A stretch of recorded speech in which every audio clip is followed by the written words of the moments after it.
Senhor, unge os meus lábios, que eu não fale de mim mesmo, sequer as ideias as mais prediletas que eu tenho a teu respeito, mas que eu fale iluminado pelo teu Santo Espírito, sabendo eu que o mar é Deus e o barco sou eu. No nome de Jesus de Nazaré, aquele que também andou sobre as águas, nós te oramos hoje para todo sempre. Amém. Não dá mais para voltar, o barco está em alto mar. Você pode sentar.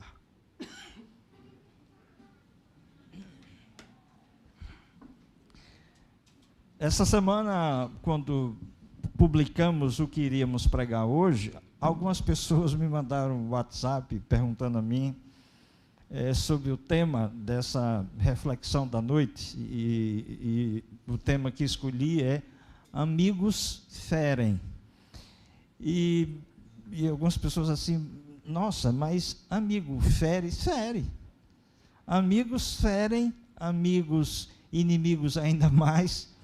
Mas, na verdade, o que Salomão quer dizer com esse texto, lido pelo ministro Ricardo, melhor dizendo, Renato Gouveia, né?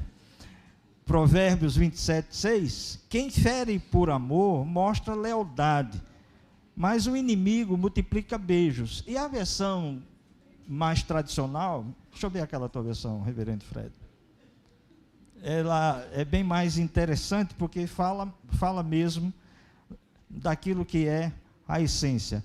A NVI, a Nova Versão Internacional, essa que a gente lê, ela é bem interessante, mas muitas vezes essa versão ela é mais contundente. E diz assim: fiéis são as feridas feitas pelo que ama, mas os beijos do que aborrece são enganosos. Ou seja, bom mesmo é ter alguém que possa nos dizer verdades. E hoje a gente vive num mundo muito superficial. E quando eu estava pensando sobre essa mensagem, me veio tantas canções, porque eu dizia hoje de manhã que eu gosto muito de cantar,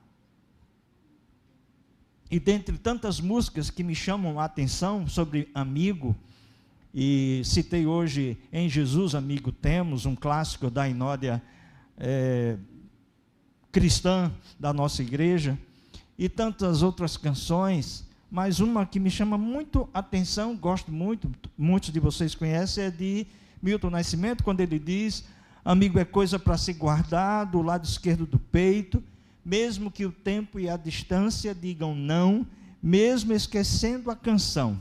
O que importa é ouvir a voz que vem do coração. Seja o que vier, venha o que vier. Qualquer dia, amigo, eu volto para te encontrar. Qualquer dia, amigo, a gente vai se encontrar. Canção da América. Então, quando a gente fala sobre esse tema, amigos ferem, a gente não pode esquecer que eu e você, em algum momento da nossa existência, já ferimos alguém, já fomos feridos ou ferimos alguém. E eu dizia hoje de manhã que a vida de um pastor é muito solitária, e quando os anos vão passando, ficamos ainda mais seletivos e solitários no quesito amigo.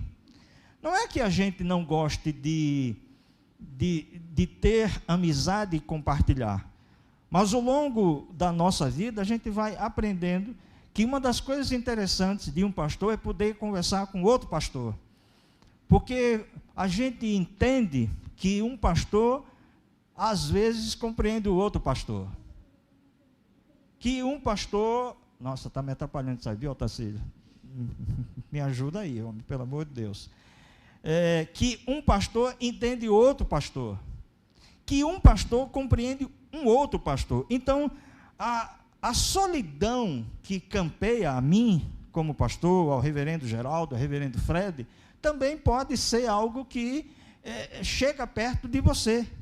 Então, falar sobre amizades sinceras, que nos enchem de vitalidade e esperança, é o que a gente gosta de fazer. E falando sobre amigos, relacionamentos, caminhar juntos, é impossível não falar sobre feridas. Feridas são mais evidentes na pele por uma razão muito óbvia. A gente enxerga. Ou seja, feridas, mais no coloquial, no português bem coloquial, lá de Nazaré da Mata, seriam perebas. E a pereba é difícil não enxergar. E dói. Quando uma ferida é provocada, precisamos cuidar imediatamente. Feridas exigem uma ruptura com velhos hábitos e um novo direcionamento. E muitas vezes abrir uma ferida é provocar dor, choro, incômodo, traumas. Mas as feridas são necessárias para quem almeja a cura.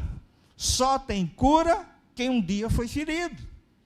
Então você não pode ficar por resto da vida com uma ferida sem querer ter a cura. Na minha época de criança, em Nazaré, a gente chamava, era o sará morreu, sarou, morreu. Lembra? Quantos lembram disso? Ari, com certeza lembra, né? E aquela ferida, aquela pereba que não cicatriza, e é uma coisa horrorosa. Então, são as diversas feridas que nos tornam mais experientes. E Francisco Otaviano, um poeta nordestino, ele escrevendo um dos grandes poemas dele, Ilusões da Vida, ele diz: quem passou pela vida em branca nuvem, em plácido repouso adormeceu. Quem não sentiu o frio da desgraça, quem passou pela vida e não sofreu, foi espectro de homem, não foi homem, só passou pela vida e não viveu. Então a vida é feita de alegrias, de tristezas, de perdas, de ganhos, de lágrimas, de sorrisos. São essas dicotomias. São essas coisas que nos fazem, a mim e a você, ficar mais forte. Por isso que nós somos de um tempo, eu e a maioria aqui do clero, nós somos de um tempo onde nós, com 14 anos, com 15 anos, a gente era muito ingênuo. A gente acreditava em muitas coisas, mas hoje, já faz muito tempo, tem crianças com 7, 8 anos de idade que já vivem em desertos horrorosos. Crianças que têm histórias para contar que você fica com a boca aberta. E aí, pastor, o tema, amigos ferem? Sim. Fiquei pensando sobre esse tema, quantas feridas eu e você já provocamos em pessoas que amamos, ou até mesmo aquelas que nem conhecemos. Palavras que saem da nossa boca e por impulso, por impulsividade, e que por um machismo nosso, a gente acha, mas foi tão, meu Deus, foi uma bobagem. Mas para mim foi uma bobagem, mas naquela pessoa que recebeu foi duro. E a gente fere. E o fato de ferir alguém não significa dizer que eu não a amo. E isso são os relacionamentos, porque quem está na pista, como diz hoje a nossa juventude, é para dançar mesmo. Então a gente está exposto para viver tudo o que a vida tem para nos dar. Então existem feridas, meus queridos, superficiais, profundas, simples, complexas. Aquelas feridas, eu estava comentando hoje, Léo e Ruben, compraram uma cachorrinha, ou seja, adotaram uma cachorrinha, e ela está pequenininha, as unhas são tudo fininhas, os dentes, toda vez que ela me pega, eu fico todo arranhado. Então eu tenho que botar camisa, senão eu fico todo arranhado. Então são feridas superficiais, essas feridinhas que passam. E muitas vezes nós temos dessas feridas, temos feridas mais profundas, acidentes e tantas outras, e aquelas que trazemos conosco desde a infância, feridas profundas da alma, como rejeição, como abandono, culpa, humilhação, traição, injustiça, violência. Mas uma das feridas que mais dói são aquelas que se instalam na alma. Eu não sei você, mas a dor da alma é muito melhor uma topada que o dedão sobe todinho. Eu nunca fui bom jogador de futebol, eu sempre tinha a bola, então eu jogava. Era uma piada assim. Né? Obrigado, Geraldo. Não é? Eu acho o Geraldo que ele entende na hora. Então, assim, existem feridas que dói muito muito mais do que feridas que sai sangue, literalmente. E muitas vezes provocadas por um familiar, por um marido, por uma mulher, por um filho, por um pastor, por um ministro, por um acólito, por você, por mim. Então, o problema é que nem sempre interpretamos de bom grado as verdades ditas a nosso respeito. E quando essas verdades são ditas sobre nós, aí é complicado. Rubem Alves tem uma frase que eu gosto muito, que ele dizia assim: diga-me a verdade, apenas a verdade. Eu decido se ela vai doer ou não. Isso é profundo demais, isso é maravilhoso. Mas quantos de nós estamos querendo ouvir verdade? Quantos de nós, hoje de manhã eu dizia, a mulher vai para um cabeleireiro, passa 5 horas, eu não tenho condição, ainda não cheguei nesse nível. A mulher vai, faz não sei o quê, eu vou para a pessoa que corta meu cabelo, Fábio, e ele tem um negócio horroroso. Se ele for cortar o cabelo, se ele falar, ele para de cortar. Ele não sabe cortar, aí eu começo a falar, Fábio, não sei o quê, deixa eu terminar. 20 minutos ele termina o corte. E quando ele vai contar uma história, ô Fábio, tem uma piada, pronto. Agora, quando eu estou com disposição, aí eu deixo ele falar. Então, tem coisa mais horrorosa do que a mulher passa 5 horas no cabeleireiro. Chega, aí tira aquele fiozinho aqui, só o fiozinho, estava aparecendo, aí chega para o marido e diz: e aí, meu filho, gostou? Está ótimo, e sai. Isso é uma questão de estar no outro dia encardinou. Bandeirador, nem sei se ainda existe mais. Então, às vezes, esta afirmação não faz o maior sentido para quem não gosta de ouvir verdades. Afinal, quem gosta de ouvir verdades sobre si mesmo? Em Nazaré, meus amigos, quando eu era pequeno em Nazaré, eles me chamavam olho de bomba, porque eu tenho esse olho grandão, e isso me incomodava profundamente. Depois eu vi que é um olho grande mesmo. Vou fazer o quê? Olho de bomba. Me chamavam de linha zero, que eu era magro, esquelético. Hoje eu estou fazendo dieta. Não é esquisito? Não é? E diziam que eu era gago, e eu era gago. Veja a tríade: olho de bomba, magro e gago.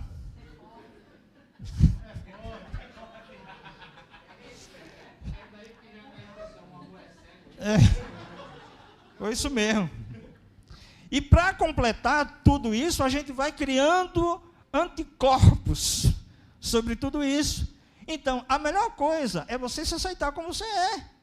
Uma coisa, eu cheguei para Deus e disse: Senhor, o Senhor está me chamando para ser pastor, como é que vai ser? Eu vou pregar cantando? Amigos ferem, não creia assim, Jesus está contigo. Seria um desastre. E começando com Deus, e eu acredito que fui curado.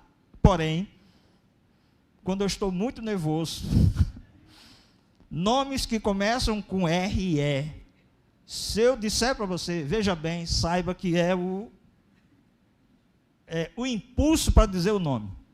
Ainda tem algumas sequelas, mas na verdade, a verdade é que nossa vaidade, meus irmãos, e orgulho são como um duro casco de uma tartaruga que não permite rupturas, ferimentos, especialmente quando nos dizem verdades sobre a nossa vida.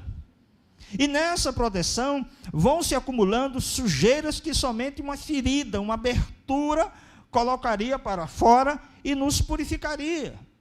E nessa mensagem, eu tomo para mim e tomo para todos nós alguns conselhos de Salomão, que começou tão bem e terminou tão mal. E um dos primeiros provérbios deles, que me chama a atenção, é este: os amigos são sinceros, custe o que custar, mas os inimigos são hipócritas e agem com elogios e agrados, a fim de acariciar o ego, armando uma rede para a queda. Provérbios 29, 5. Não se encante com muitos elogios. Não se encante, não seja refém de tantos elogios. O poeta dizia que Narciso acha feio o que não é espelho. A gente tem que acabar com isso. Isso é uma pseudo-satisfação. Melhor será para você a repreensão franca e verdadeira. Melhor será para você a repreensão franca e verdadeira. Escute, por exemplo, o que o apóstolo São Paulo diz. Por isso, celebramos a festa não com o fermento velho, não com o fermento da maldade e da perversidade, mas com os pães sem fermento, da sinceridade e da verdade. O fermento velho era a hipocrisia dos fariseus, com toda a sua pompa, orgulho e inflexibilidade diante da fragilidade daqueles que estavam caminhando. Uma das coisas que me chamou a atenção quando eu cheguei nessa igreja para o ano, vai fazer 20 anos que eu estou na igreja episcopal, e eu cheguei muito machucado, com feridas profundas. E uma coisa que Dom Paulo me disse naquele encontro no gabinete, eu pensando que ele queria saber a minha história, e eu preparado para falar, e ele disse: olha, não quero saber nada do passado, vamos caminhar para o futuro. E é isso que a gente precisa fazer. Não está nutrindo, acariciando, acalentando feridas, a gente tem que providenciar a cura. E a cura é com Jesus. Jesus, reiteradas vezes, chamou os fariseus de hipócritas. Mas isso, pelo contrário, não criava neles uma postura de se consertar. Seus cascos eram impenetráveis, e a sujeira era como uma proteção. Fariseus, quando repreendidos, procuravam meios de vingar-se. Vingança não deve fazer parte de uma amizade sincera. E o poeta popular, não preciso nem dizer o nome, vocês sabem, mentiras sinceras me interessam. E esse mesmo poeta diz: os meus heróis morreram de overdose. E eu digo, verdades sinceras me interessam. 1000 vezes verdades do que mentiras. Então, sinceridade vem de uma expressão grega que expressa literalmente eilicrineia. Eilicrineia, melhor dizendo. E o que é eilicrineia? É estar exposto para ser julgado pela luz do sol. Eilicrineia é quando eu me deixo ser julgado pela luz do sol. E o que isso quer dizer? Já lhes disse aqui várias vezes. Comerciantes que faziam seus vasos de barro, e eles expunham seus vasos de barro no sol, para que as pessoas pudessem comprá-los, e ver que esses vasos não tinham nenhuma cola, não tinham nenhuma camuflagem, diferenciando assim os seus vasos daqueles que queriam tirar proveito. Eilicrineia é quando você se deixa ser julgado pela luz do sol.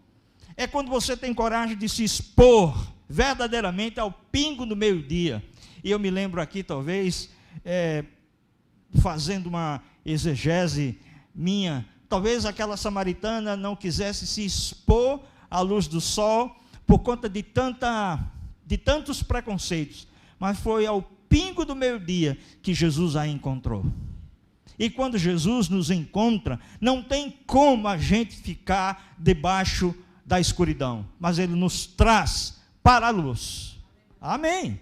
Então, a sinceridade, esta, tem que fazer parte da nossa vida. Assim, temos como dever julgar o que dizem a nosso respeito, se nos é dito com sinceridade ou com falsidade. Somos nós que colocamos a nós mesmos como mercadoria à luz do sol. Não se defenda, porque Deus conhece você. Amigos ferem, mas ferem por amor. Quantos não se veem em apuros, indo por caminhos dolorosos, tristes, por não avaliarem suas amizades? Você já ouviu aquela expressão? Com certeza sim. No fundo, aquela pessoa é uma boa pessoa, né? No fundo, é uma boa pessoa. Esqueça isso, isso não é de Deus. Isso não é de Deus. No fundo, ela é uma boa pessoa. Nós não estamos procurando petróleo em ninguém. Entendeu? Nós não estamos procurando petróleo em ninguém. Então, seja bom à luz do sol. Se exponha à luz do sol para que todos vejam. Não usem camuflagem. Por isso que amigo sincero diz a você o que tem que dizer em amor. Com amor e debaixo do sol. Então, a Bíblia diz que Jesus passou, por exemplo, alguns dias orando para que pudesse escolher seus 12. A Bíblia diz que Jesus passou alguns dias orando para escolher os 12. E você e eu conhecemos os 12. Será que Jesus deveria ter orado mais um pouquinho? Será que Jesus errou? Por que é que ele não passou um mês? Por que é que ele não fez um cursilho? Por que é que ele não fez um retiro do Fluir? Por que é que ele não fez alguma coisa para escolher 12 homens melhores? E, no entanto, o texto diz que Jesus escolheu 12 homens depois de ter orado. E por que que Jesus escolheu Judas, sabendo que ele o trairia? Por que que Jesus escolheu Natanael? Sabe, Natanael é aquele que disse, quando o seu primo Bartolomeu disse, olha, vem um homem aí de Nazaré, que está revolucionando o mundo. E Natanael disse, pode vir alguma coisa boa de Nazaré? Irônico. Por que Jesus escolheu Tomé, sabendo que seria aquele que não acreditaria que ele tinha ressuscitado, a não ser se o visse e pudesse tocá-lo? Amigos verdadeiros são os que nos aproximam de Deus e daquilo que Deus quer para as nossas vidas. Por que que Jesus escolheu Pedro? Com tanta loucura, com tanta pompa, com tanta coragem, na hora H, nega Jesus 3 vezes. Estes são bem raros homens de Deus, mas que a gente precisa tirar lições. Mais um conselho de Salomão: o justo serve de guia para o seu companheiro, mas o caminho dos perversos os levará ao erro. Jesus de Nazaré experimentou do beijo falso do amigo que se dizia amigo, Judas Iscariotes, ao ser capturado para a crucifixão no Getsêmani. Mas a falsidade de Judas não foi capaz de vencer o poder da verdade de Jesus de Nazaré. Então, quem você é de verdade, de fato, se você é uma pessoa boa, ninguém vai tirar a sua essência de um homem e uma mulher do bem. Entendeu? Mesmo que você esteja enfrentando os maiores desertos da sua vida, se você é um homem de Deus, você vai vencer aquele deserto, se você é uma mulher de Deus, vai vencer aquele deserto como um filho amado do Senhor. Então, Jesus sabia muito bem. E sabe o que eu aprendo com a escolha de Jesus por Judas Iscariotes? Por exemplo, Judas não traiu Jesus porque a carne era fraca. A carne só é fraca quando o caráter não presta. E o caráter de Judas não prestava. Jesus sabia muito bem quem era Judas, e mesmo assim decide colocar Judas como tesoureiro do corpo ali apostólico. Justamente um homem que tinha paixão pelo dinheiro, e foi o dinheiro que traiu, que fez toda a maquinária sanguinolenta, diabólica, que entrou nas entranhas da vida de Judas. Guarde isso com você, sobre Judas. Caráter é coisa cara. Pessoas baratas não conhecem. Caráter é coisa cara, e Jesus sabia disso, que Judas teria esse comportamento. Judas jamais pôde conhecer verdadeiramente Jesus. O seu caráter era corrompido. A traição de Judas não foi um errinho, foi uma escolha consciente. Tão consciente que o próprio Jesus ali sabia muito bem. A traição de Judas, como uma ferida profunda, sangrou o coração de Jesus. A traição de Judas foi um veneno que se espalhou pela alma do Nazareno.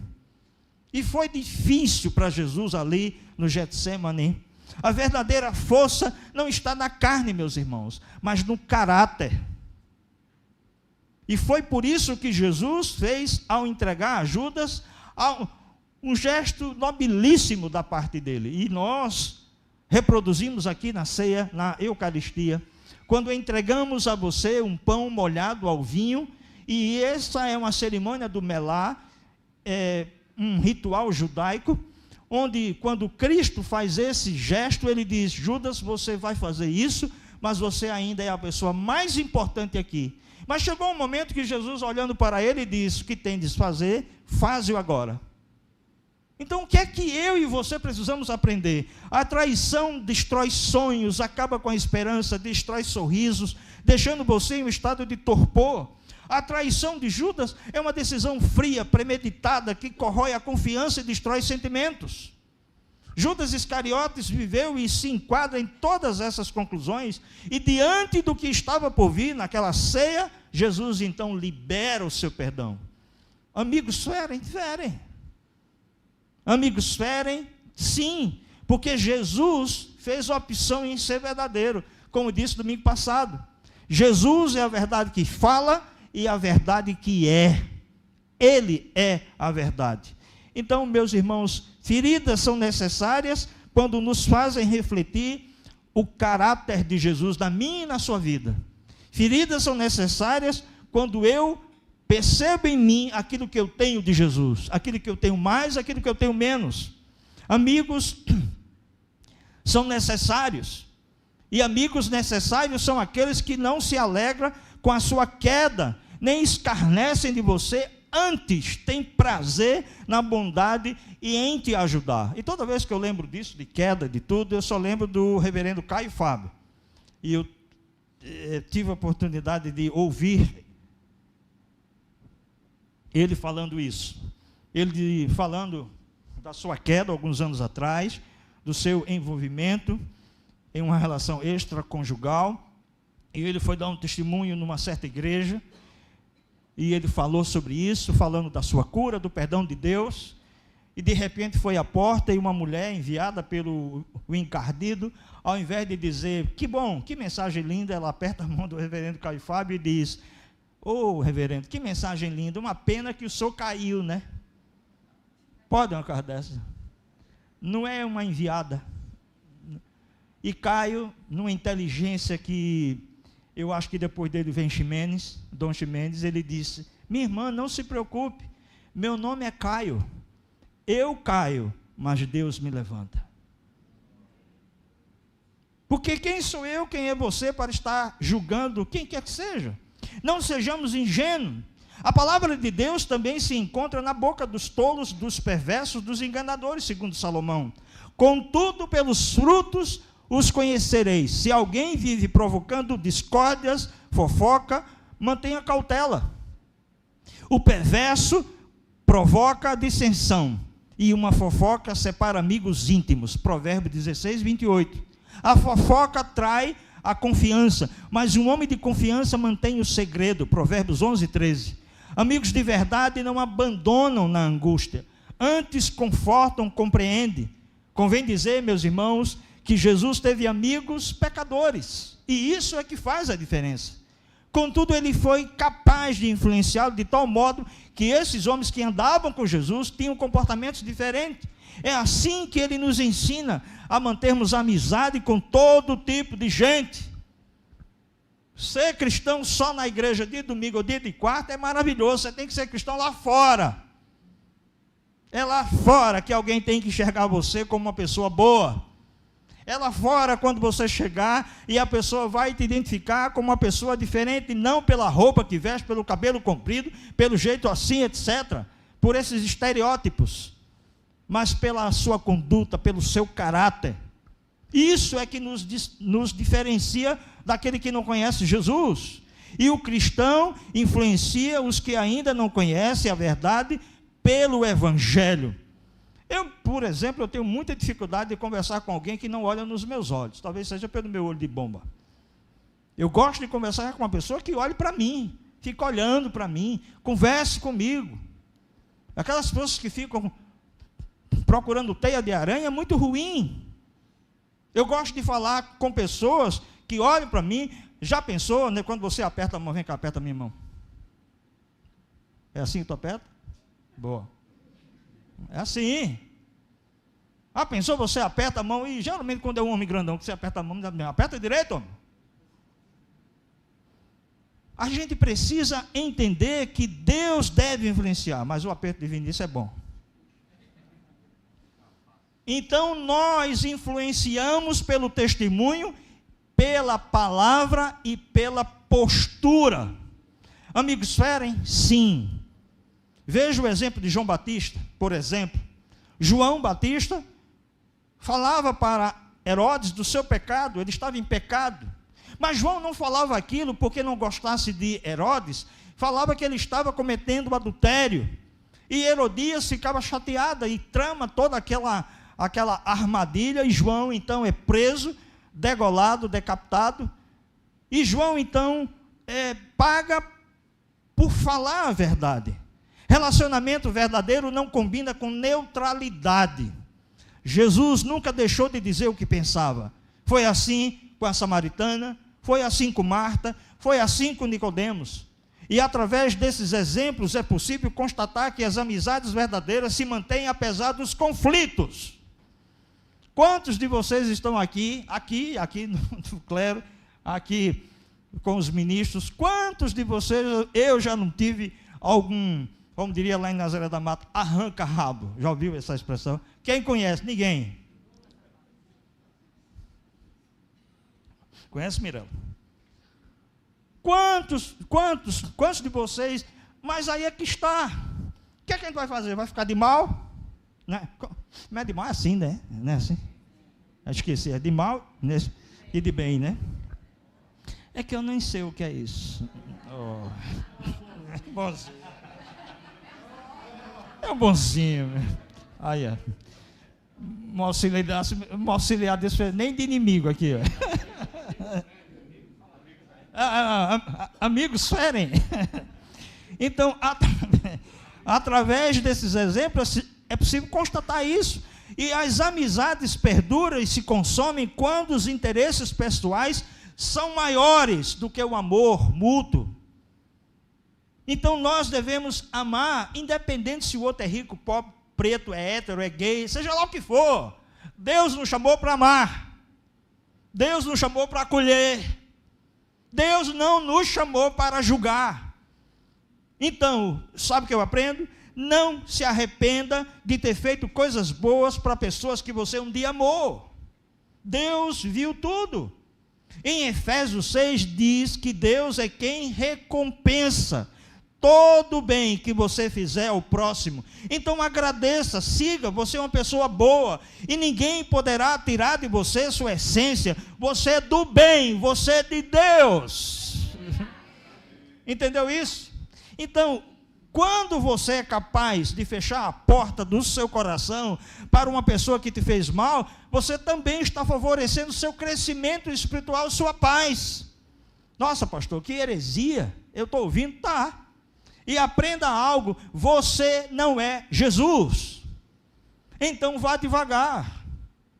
Perdoar como Jesus, amar como Jesus, só para Zezinho. Amar como Jesus amou, só Ele. Não tem como, nós não somos Jesus. Nós somos homens e mulheres com um corpo corruptível, e só na eternidade é que tudo isso vai melhorar.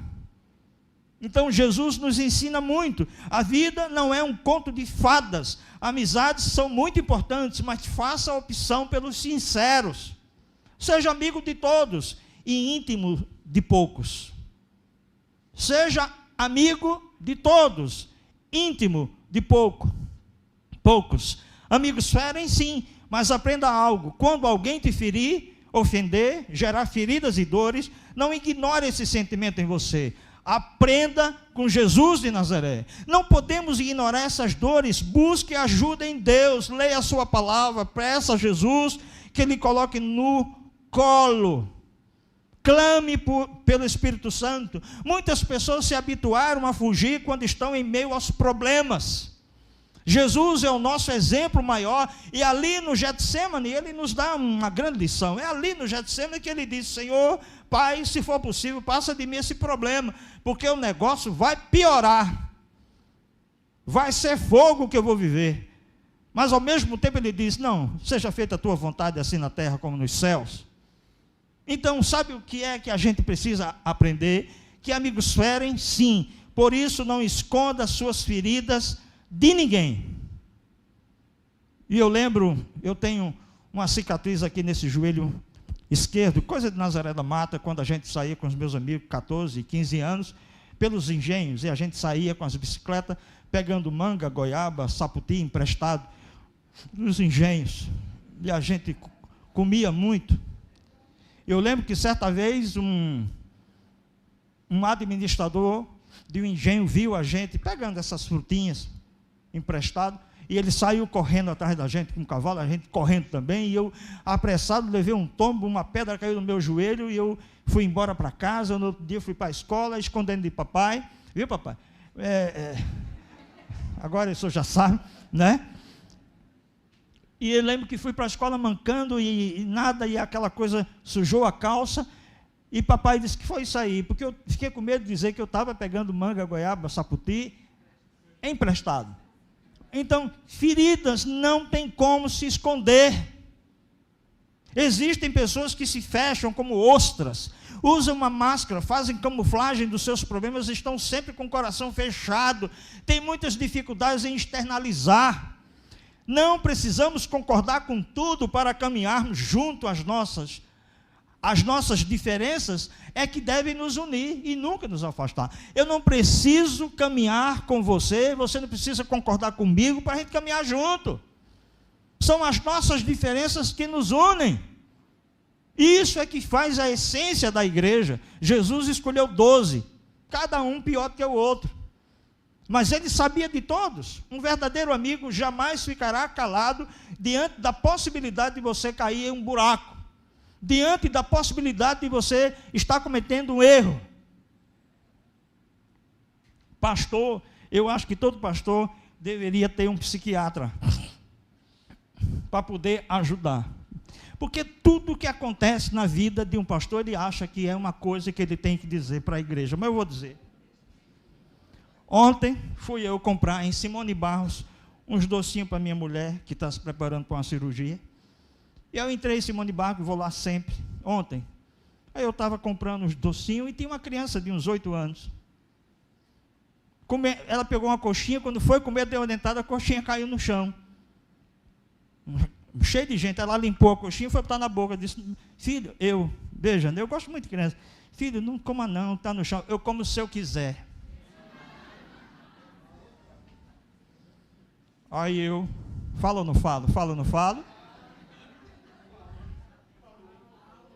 Falei, mas não tenha dúvida. Falei para o pai. Ó, o seu pai dele, está comendo coxinha do chão, caiu no chão, disse para não comer, disse que come se quiser. Ah, eu não sei o que, passa para cá. Olha lá. Eu disse de manhã, eu vou dizer agora, eu tive vontade de dar uma língua para ele. Mas não dei não. Vontade eu tive. Vontade eu tive. Vontade eu tive. Então, sabe o que a gente tem que aprender? A poder dizer ao amigo quando ele está caindo no buraco, quando ele está fazendo algo que está errado. E quantos de nós temos coragem de dizer isso? Quantos de nós temos essa percepção? Saiba de uma coisa, muitas vezes é melhor você ter essa possibilidade de dizer o que pensa, para não cair em contradição consigo mesmo. Jesus escolheu 12 e teve muitos problemas com vários. Então aprenda a valorizar quem é seu amigo de verdade e descarte os maquiados. Muita gente que fala palavras lindas, mas não tem sinceridade no coração. O tempo passa, as coisas mudam e as nossas prioridades precisam mudar. Isso pode ser um corte também, até para o Instagram.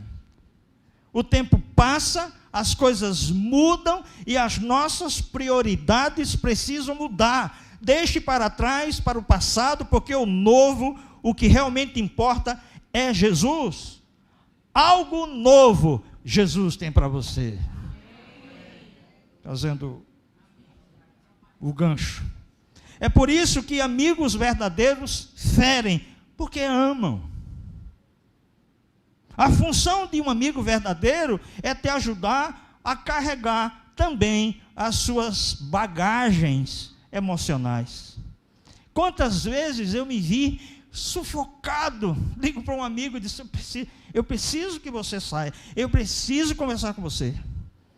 Quantos de vocês aqui já não tiveram situações assim, de sufoco, de uma falta de ar, de não aguentar e precisar de um ouvido que escute? Amigos, ferem sim, mas aprenda algo importante para a sua saúde em todos os aspectos. Um verdadeiro amigo nos dá conselhos bíblicos. Um amigo cristão respeita nossas decisões. Um relacionamento de amizade requer lealdade e fidelidade. Um amigo verdadeiro se preocupa com o seu bem-estar e por isso é honesto e sincero com você. E muitas vezes pode até te ferir, mas fere por amor. Nunca porque não te ama. É tipo um pai. Um pai jamais repreenderá um filho porque não o ama. E a Bíblia diz: mas Deus castiga a todos que o ama. Então dedique-se uns aos outros com amor fraternal. Prefiram dar honra aos outros mais do que a si próprio. Paulo escrevendo à igreja de Roma. Na amizade verdadeira não há lugar para inveja, fofoca, nem traição. Um amigo verdadeiro não é perfeito, mas é uma pessoa confiável. E mais uma vez, provérbio Salomão: o homem perverso provoca dissensão, e o que espalha boato afasta bons amigos. Jesus nos ensinou, quando apesar de Pedro ter negado durante 3 vezes, Jesus ainda o perdoou 3 vezes. E eu parto para a conclusão, viu, Jefferson? Pode ir para lá. Deixa o Jefferson, você fica aí que tu já passou a manhã toda aqui tocando e Jefferson está na praia. Ah, que coisa horrorosa. Amigos ferem. Existirão momentos que você precisará aprender a conviver com as perdas. Existirão momentos, sim, que as perdas serão inevitáveis. Nem todo mundo que passa na sua vida, que conviveu com você, que você amou, que tratou, que restaurou, que você levantou, que você chorou, irá ficar com você para sempre. Jesus falou isso para o jovem rico: vendes tudo que tens, vem e segue-me. Ele disse: deixa meu pai morrer, deixem que os mortos enterrem os seus mortos. Seja, portanto, resiliente. Aprenda a lidar com tudo isso que a vida fará você experimentar. Quando o amigo te ferir, se ele for teu amigo, guarde um pouquinho, porque amigo mesmo ferindo, ele fere por amor. Ele fere porque te ama. Então valorize quem te valoriza. Aceite o que não pode ser mudado e mude o que você pode mudar. Mais uma vez, aceite o que não pode ser mudado e mude o que você pode mudar. Aquilo que pode mudar em você, na sua essência, mude. Faça um esforço. Elimine e corte o mal pela raiz e esteja ligado a Jesus de Nazaré. E corte todos os relacionamentos tóxicos que te inflamam, que te deixam para baixo. Você não é obrigado a ter comunhão com todo mundo. Opte em ser amigo, mas comunhão com poucos. Abra o seu coração para quem está disposto a ouvir as suas queixas, as suas dores, as suas alegrias, e não se alegrar com a sua tristeza e não ficar com inveja das suas vitórias. Amigos, ferem sim, ferem por amor. Hoje nós constatamos uma triste realidade, e essa é a minha percepção. Na igreja atual tem muita gente que ainda se acha ovelha desprotegida. Gente que está na igreja há 5, 10, 15, 20 anos e ainda se acha uma ovelhinha do pastor. Isso é terrível. Pessoas com anos de convertido e ainda se achando bebê. Meu querido, tem uma palavra para você, se é o seu caso. Você foi chamado para trabalhar para o reino e não dar trabalho para o reino.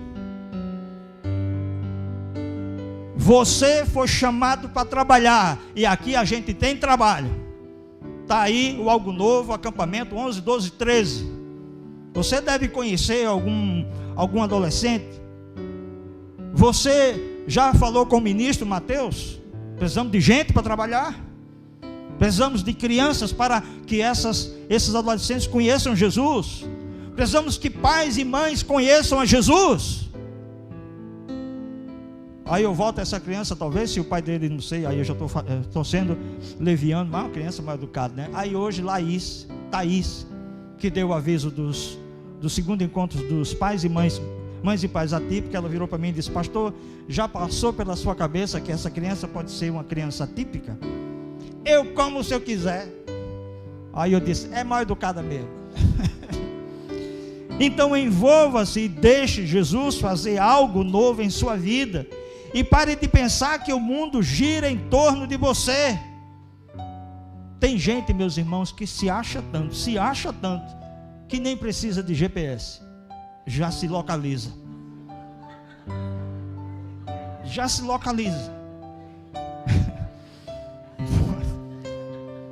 Você não foi chamado para isso. Você foi chamado para ser de Deus. E para tanto, Deus abençoe a paróquia. Deus conosco. Amém. Vamos ficar em pé e vamos louvar.